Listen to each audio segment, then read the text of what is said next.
Peshawar press club में press conference करते हुए रोयत हिलाल कमेटी के चेयरमैन मौलाना अब्दुल खबीर का कहना था कि रोयत हिलाल कमेटी का मरकजी इजलास पेशावर में होगा, जिसका मकसद मुल्क में एक ही दिन पर रोजा रखना और एक ही दिन पर ईद मनाना है।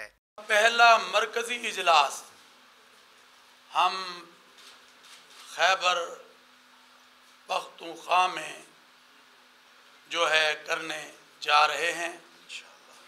अल्हम्दुलिल्लाह हमने उसको पेशावर जो कि सदर मकाम है खैबर पख्तूनख्वा का, उसमें रखा है।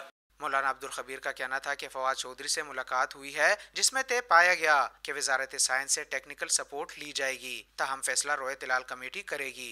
फवाद चौधरी साहब के साथ भी मुलाकात थी और अल्हम्दुलिल्लाह इस मुलाकात में ये तय हुआ कि हम जो टेक्निकल सपोर्ट है उसको जारी रखेंगे और वो देंगे। बाकी फैसला मरकजी रोयत हिलाल कमेटी पाकिस्तान करेगी। मौलाना अब्दुल खबीर का कहना था कि हमने पूरे मुल्क में वहदत और इत्तेहाद की आवाज़ को घर घर पहुँचाया। अल्लाह ताला का शुक्रगुजार हूँ कि अल्लाह ताला ने हमें बहुत कामयाबियों से नवाजा। कैमरामैन अब्दुल रज़ाक के साथ मोहम्मद आरिफ, पेशावर अब तक।